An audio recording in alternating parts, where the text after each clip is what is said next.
কল্যাণী এসু রথি।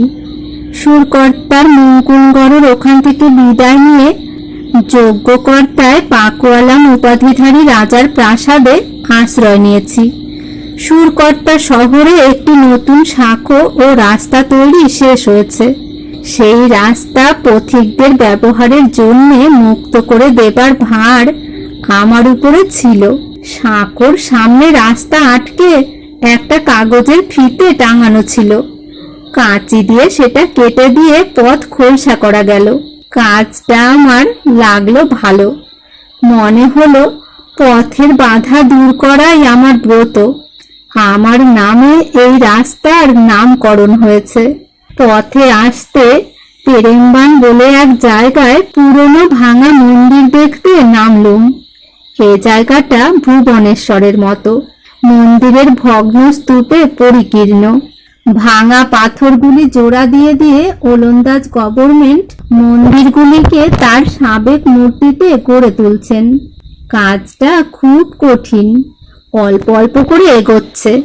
দু একজন বিচক্ষণ ইউরোপীয় পণ্ডিত এই কাজে নিযুক্ত। তাদের সঙ্গে আলাপ করে বিশেষ আনন্দ পেলুম। এই কাজ সুসম্পূর্ণ করবার জন্যে আমাদের পুরাণগুলি নিয়ে এরা যথেষ্ট আলোচনা করছেন। অনেক জিনিস মেলে না, অথচ সেগুলি যে জাভানি লোকের স্মৃতিবিকার থেকে ঘটেছে তা নয়। তখনকার কালের ভারতবর্ষের লোক ব্যবহারের মধ্যে এর ইতিহাস নিহিত। শিব মন্দিরই এখানে প্রধান।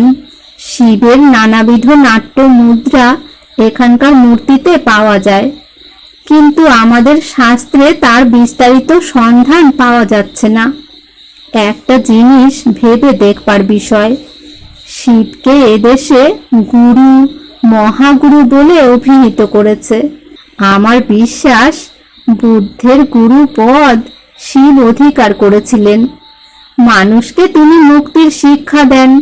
এখানকার শিব নটরাজ, তিনি মহাকাল, অর্থাৎ সংসারে যে চলার প্রবাহ, জন্ম মৃত্যুর যে ওঠা পড়া, সে তারই নাচের ছন্দে। তিনি ভৈরব, কেননা তার লীলার অঙ্গই হচ্ছে মৃত্যু। আমাদের দেশে এক সময়ে শিবকে দুই ভাগ করে দেখেছিল। একদিকে তিনি অনন্ত, তিনি সম্পূর্ণ, সুতরাং তিনি নিষ্ক্রিয়, তিনি প্রশান্ত। আর একদিকে তারই মধ্যে কালের ধারা তার পরিবর্তন পরম্পরা নিয়ে চলেছে।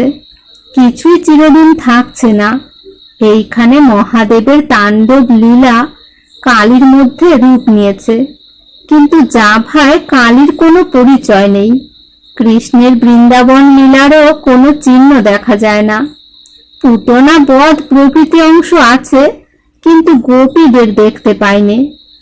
এর থেকে সেই সময়কার ভারতের ইতিহাসের কিছু ছবি পাওয়া যায়। এখানে রামায়ণ মহাভারতের নানাবিধ গল্প আছে, যা অন্তত সংস্কৃত মহাকাব্যে ও বাংলাদেশে অপ্রচলিত। এখানকার পণ্ডিতদের মত এই যে জাভানিরা ভারতবর্ষে গিয়ে অথবা জাভায় সমাগত ভারতীয়দের কাছ থেকে লোকমুখে প্রচলিত নানা গল্প শুনেছিল, সেগুলোই এখানে রয়ে গেছে। অর্থাৎ সে সময়ে ভারতবর্ষেই নানা স্থানে নানা গল্পের বৈচিত্র্য ছিল। আজ পর্যন্ত ভারতবর্ষের কোনো পণ্ডিতই রামায়ণ মহাভারতের তুলনামূলক আলোচনা করেননি। করতে গেলে ভারতের প্রদেশে প্রদেশে স্থানীয় ভাষায় যেসব কাব্য আছে, মূলের সঙ্গে সেইগুলি মিলিয়ে দেখা দরকার হয়। কোনো এক সময়ে কোনো এক জার্মান পণ্ডিত এই কাজ করবেন বলে অপেক্ষা করে আছি। তারপরে তার লেখার কিছু প্রতিবাদ, কিছু সমর্থন করে বিশ্ববিদ্যালয়ে আমরা ডাক্তার উপাধি পাব। এখানে পাকওয়ালাম লোকটিকে বড় ভালো লাগলো। শান্ত, গম্ভীর, শিক্ষিত, চিন্তাশীল, জাভার প্রাচীন কলাবিদ্যা প্রভৃতিকে রক্ষা করবার জন্য উৎসুক। যজ্ঞকর্তার প্রধান ব্যক্তি হচ্ছেন এখানকার সুলতান। তার বাড়িতে রাত্রে নাচ দেখবার নিমন্ত্রণ ছিল। সেখানে একজন ওলন্দাজ পণ্ডিতের কাছে শোনা গেল যে এই জায়গাটির নাম ছিল অযোধ্যা। ক্রমে তারই অপভ্রংশ হয়ে এখন যজ্ঞা নামে এসে ঠেকেছে। এখানে যে নাচ দেখলুম সে 4 জন মেয়ের নাচ। রাজবংশের মেয়েরাই নাচেন। 4 জনের মধ্যে 2 জন ছিলেন সুলতানেরই মেয়ে। এখানে এসে যত নাচ দেখেছি সবচেয়ে এইটাই সুন্দর লেগেছে। বর্ণনা দ্বারা এ বোঝানো অসম্ভব। এমন অনিন্দ সম্পূর্ণ রূপ সৃষ্টি দেখা যায় না।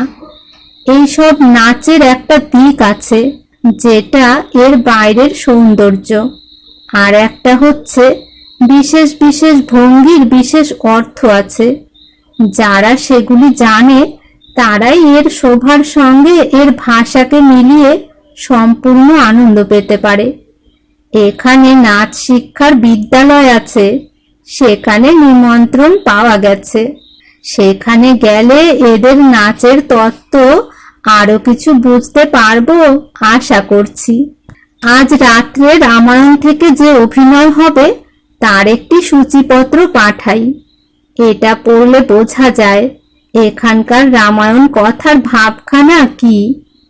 বৌমা 1 আগস্টে যে চিঠি পাঠিয়েছিলেন আজ 1.5 মাস পরে সেটি আমার হাতে এলো। আমার চিঠির কোনগুলো তোমাদের কাছে পৌঁছলো, কোনগুলো পৌঁছলো না তা কেমন করে জানবো? ইতি 19 সেপ্টেম্বর 1927।